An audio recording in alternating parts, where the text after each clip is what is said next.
from Los Angeles. I'm Jenny Taft here with Skip Bayless and Shannon Sharp. Good morning. Where's Skip? Okay. Oh. Okay. He's gonna take in You earned it. It's your day. You know what? I can't even be mad. I can't even be mad. Here we go.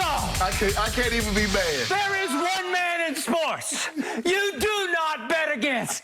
Thomas Edward Patrick Brady Jr., who now has more rings than any NFL franchise.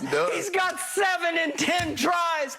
I don't want to ever hear again on this show, Patrick Mahomes is better than Tom. No, he's not. The GOAT is the GOAT is the GOAT. Thank you. You know what, Skip? Start the show. I can't even be mad at you today after what they did last night, that demolition. I can't even be mad, Skip. I want to be upset. I'll just give you this. I like your bow tie. That's all I got. That might be the only positive compliment we hear all day. Skip, what an entrance. You deserve it. Yeah, you deserve it. He deserves it. About the Super Bowl yesterday, so let's dive in. Despite being an underdog, Tom Brady, as Skip said, he won his 7th Super Bowl in his first season with the Buccaneers. Tampa controlled most of the game and never gave up the lead after going up 7-3. Brady finished with 3 touchdowns and just over 200 passing yards in the win. Patrick Mahomes couldn't get the Chiefs' offense moving and threw 2 picks without finding the end zone once. So, Shannon, what is the biggest reason the Bucs won this game? Tampa Bay's defense was outstanding.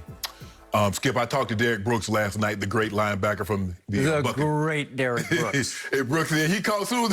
I think the clock was ticking down and my phone rings. I see D. Brooks pop up. And I was talking to him, and he's like, man, that was an unbelievable. You had to see it to believe it. I said, Brooks, I'm watching the game. And I said, it's going to be hard-pressed for me to see a scenario in which a defensive team had a more dominating performance over historically great offense in the Super Bowl than what I saw tonight. I said, if you go back and you look at the '86 Giants, Skip, what they did to the K-Gun and Jim Kelly, you go back and look at Coach Belichick's team, what he did against the greatest show on turf. You look at what the Bucs did against the Raiders. Rich Gannon was the MVP that season. Yep. Skip, there's nothing like this. Mahomes had never not scored more than at least 20 points. He was averaging 30 points in the games in which he started. He couldn't get the ball in the end zone. And what came to fruition, Skip, I said, I was concerned because you lost your left tackle, you lost your right tackle, you took your right tackle, put him at left tackle, you put your right guard, put him at right tackle, and then you had to bring a guy that hadn't played all year long in at guard, and it showed its ugly head. They played basically one coverage the entire night. Skip, they played cover 2. They played cover 2. And when you can play cover 2... And rush 4. They blitzed the fewest times they have all year because they didn't need to. And when they blitzed it, they missed it. They brought the guy, McCole Hardman missed the blitz, Skip. The guy came off his side, and he never turned around. You're talking about the double corner blitz? Yes. They threw a double corner at him right away. Out of cover, a single high safety. So I'm sure they weren't expecting that, Skip. They didn't expect this. Nobody expected them to play exclusively cover 2. And the thing is about cover 2 defense, Skip, you can't throw a team out of it. You got to run them out of it. You got to force them to drop that safety down and so you can get single high safety. They were unwilling, they got, for whatever reason, Andy just wanted to throw. And you got further and further behind Shaq Barrett and JPP. And then Ndamukong Suh looked like the Ndamukong Suh his first couple of years in Detroit. He started collapsing the pocket. They let those 2 inside linebackers float to the football, and it was good night, Irene. They did a great job. They got physical at the line of scrimmage knowing I got help over the top. So if I get beat, you're not getting deep because I got 2 deep safety shell. Skip, the defense was outstanding. Tom Brady did what he needed to do. Skip, there was not one throw where you was like, well, wow, that was a dart. Guys were just, they ran the ball just enough, Skip. You see Leonard Fournette, Rojo, and then the play action was wide open. Even the first touchdown to Gronk, what did they do, Skip? Play action, Gronk wide open on the slide route out the backside. Give the Bucs credit, Skip. I understand people say that's a home field. They could have played anywhere they wanted to play. If Tampa plays like they played last night defensively, they beaten Kansas City in Arrowhead, they beaten them on the moon, they beaten them in Africa, they beaten them in Russia. That was a total domination. Give the Bucs credit. Give Bruce Arians, give Byron Leftwich, And Todd Bowles, if Coach Belichick got his game plan sent to the Hall of Fame in 1990 for what he did to the K-Gun and Jim Kelly, every piece of clothing that he had on last night need to be in the Hall of Fame. Because, Skip, that was as great a performance you'll see against a historically great offense in NFL history. I agree with every point you just made about Todd Bowles.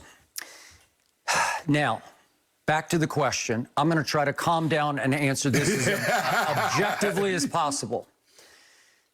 The single biggest reason the Buccaneers won the Super Bowl, and I can't believe those words just came out of my mouth, was that, number one, Bill Belichick pushed Tom Brady out the back door in New England. That was. Oh, you going all the way? You going all the way back? I'm going the biggest picture.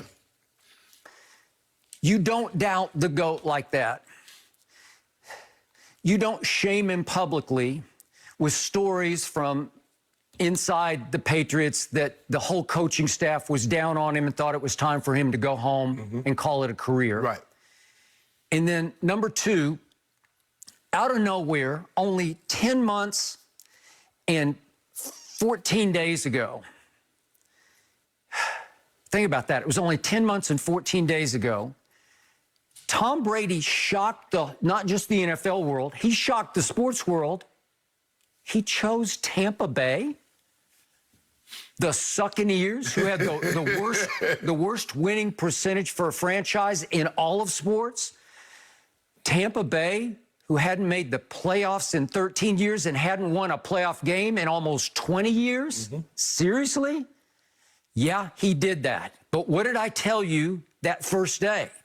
If you look hard at it, and you certainly agree with this part, they did have two Pro Bowl receivers. They did have Mike Evans. They did have Chris Godwin. And I told you right out of the box, they had a defense that came alive.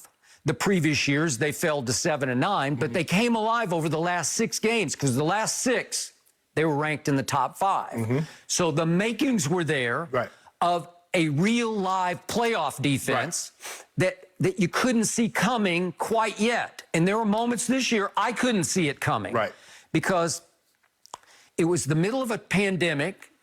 Tom Brady has taken his receivers to some park in Tampa and getting run out of the park because they're violating quarantine. There was no real offseason. There were 0 preseason games. And they tried to start to piece it together as Tom Brady tried to instill and install the Patriot way in Tampa Bay, as I began to call it. And they got off to an okay start. They got all the way to 6-2, and he said, no, we're not good enough. We have to go get my little man, Antonio Brown. Really? Arians is already on the record. Bruce Arians said, he's not a fit in our locker room.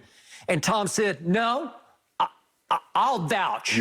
I'll guarantee he will be a fit in our locker room. Yeah, I'll make it fit. And he did. But that first night that AB played, it was a Sunday night game, big stage, NBC game, against your arch rival New Orleans. You lost the opening day at New Orleans. It was the ugliest game of Tom Brady's career. He played the worst of his career. The defense played by far its worst game of the whole year that night because Drew Brees should have scored on his first 6 possessions against that defense that did not allow Patrick Mahomes into the end zone one time in the Super Bowl. It's impossible. And yet, they lost to the Rams. And then here came Kansas City, and they ended up losing to Kansas City. But I told you the turning point of the whole season was, if we could see it real quick, Tyreek torched them in the first quarter for 203 receiving yards. How many did he have in the first quarter last night? How about 0? Yeah, I was going to say, did he have any? And here he is. He, on the 17-0 TD, he backflipped into the end zone. He would pay for that. Andy Reid said after the game he didn't like it, but he backflipped. And from that point on, Tampa won that game 24-10. Now, they lost the final score 27-24 because the defense couldn't get Brady the ball back one last time with 4 minutes and 10 seconds left. But that ignited into their bye week a team that started to take off. As I said, Brady started to bring that team to a boil. And what did they add in over the bye week? A little motion and a little of what Tom Brady feasted on in New England, a little play action, because they were featuring more of the run. They got Leonard Fournette more involved in the game. And all of a sudden, last night, he was 10 of 13 for 139 yards on play action. He was lethal. All of his touchdowns came on play action. Because what could they do, Skip? All of a sudden, they could run the ball, and you got to drop Honey Badger down. You got to drop one of those safeties down. And now you got Mike Evans running across the route, Skip. He's wide open. You get guy. And think about it, Skip. That's not Bruce Arians' offense. Bruce Arians is not a crossing route. He's a guy that's throwing the ball over the top of your head. And what they run? Shallow cross, deep cross. Now they turned that into Tom Brady's offense with a pitch of Bruce Arians' offense. So as Fournette said after the game last night, Tom started group texting us late at night. We are going to win this game. We are going to win this game. We're going to win this game. If you have the GOAT at quarterback and you have a lot of young players, especially on defense in the secondary, and Tom Brady is saying, we can do this, you're going to buy it. Right. And they started to buy in because they got talent. It just needed to be brought together to take off. Well, the biggest thing that you said, I think the biggest difference, look, there's no comparison between Jameis and Tom Brady. But, Skip, when you're asking your defense to play 35, 36 extra possessions, because you figure Jameis threw 30 interceptions, he had 5 or 6 fumbles. That's 30. So that's 35 turnovers. So you're asking your defense. So now Tom doesn't turn it over. If you look at it, Tom doesn't turn it over nearly as much. So when they come back on the field, they're fresh. They're hungry. So what happened right on schedule? They took off December to remember, and here they go as an 11-5 wild card team on the road to Washington. Number 2 defense. You know the rest of that story. Then they go back to New Orleans. That's the number 4 defense and your arch rival and your nemesis. You know the rest of that story. Then they go up to Lambeau to play Aaron Rodgers, he was the runaway MVP at that point, and that was the number 9 ranked defense, and you know the rest of that story. And the reason that happened was they had crushed and humiliated Aaron 38-10 in Tampa to get to 6-2. So